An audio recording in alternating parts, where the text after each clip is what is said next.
I think that's most of what we had. I mean, we could talk about the errors with the triplet paradox that he was talking about before, or we could talk about Maxwell's demon and black holes. Maxwell's demon has a great name. It's kind of a boring thought problem when you look at it. Yeah. Okay, there's a demon opening a door, letting the fast particles through, and closing the door on the slow ones. We were talking about the twin paradox the other day. How does that come up in this book again? It's an example of an error. Okay, let's talk about the twin paradox briefly, because that's a fun paradox, or non-paradox. The basic twin paradox is you have some guy on Earth, or you have two guys, because they're twins. This just highlights the paradoxical quality of the... Yeah, so one guy just sits there and stays on the Earth, or the other guy gets on a spaceship and rockets off somewhere real fast, picks up a beer at Alpha Centauri, and then comes back. A hell of a trip for a beer, but... But, Neil's only reason to go to Pennsylvania is for Yingling, so people will do that. Oh, jeez. So if they had good beer on Alpha Centauri, people would do this.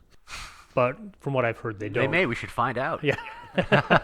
Maybe. So one twin goes off to get the beer and then comes back. Right. Traveling very, very quickly. Very, very quickly to Alpha Centauri. I mean, that takes him 6 years. When the twin comes back, it turns... Traveling twin makes it back. He's younger. Yeah, so he ends up being younger than the other twin. But you're talking about relativity. So this is where people see the paradox. If one twin is moving in his own reference frame, the other guy is moving. Right. If the motion is Galilean relative, then how can one age slower? Well, I mean, if they're special relative, if it really is relative, how can one be younger than the other? Because even given that you have Lorentz contraction, even given you have time dilation, the whole situation from the point of view of one of these guys should be the same as looking at it from the other guy. Right, that their points of view should be equivalent in theory, but that's missing something. Mm-hmm. That's missing the change in reference frame, right? That's a big thing here is that you do have a change in reference frame here, right? When the guy turns around at Alpha Centauri, that makes the problem no longer symmetric in some way because now you have three reference frames, right? You have three reference frames and one guy is in two of them while the other guy is just in one. One guy has one velocity in one part of the problem and another velocity in another part of the problem, whereas the other guy, he doesn't change his velocity at all. Right, he stays in his original reference frame. So there actually is there's a physical difference between the traveling twin and the one that... Yeah, and there is something physically different about that. And I think what we were talking about, a lot of people do, and even in my modern physics class when I was an undergraduate, this is how it was presented to me. Yeah, there's still a lot of confusion about the simple paradox, really. The guy there was trying to explain that it was because there's some acceleration at this point.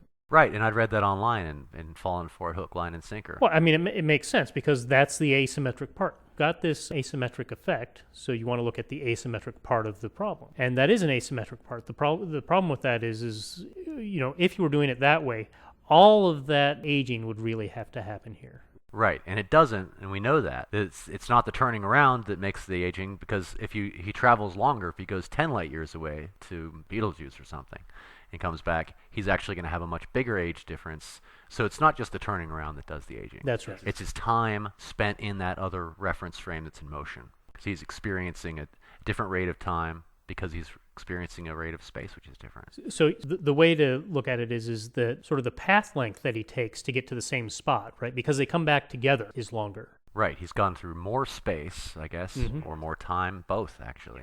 Yeah, he's gone through more of this space-time to get there. So this path length is longer, and that actually is the thing that makes it smaller. So the proper time for this path length is smaller than the proper time for this path length. And proper time just means the time felt by the person along the path. And that's an important concept because it's invariant. It doesn't matter who the person is. If you do the calculation right from any reference frame, proper time for each person should be the same. It's all that proper time means. So it's proprietary. It's your time. You always have your time, and everybody should agree on how much time you spend in your frame using things that they can measure in their reference frame. And actually, all of the complicated things that I was doing, I don't really have to do. You can do it actually fairly simply. If you just look at the Earth's time, okay. If you look at the amount of time the twin that stays on the Earth stays there, and you assume that this guy has the same speed as measured by this twin going away and coming back, the twin that moves, his time is the sum of the time in the first leg plus the time, sum of the time in the second leg,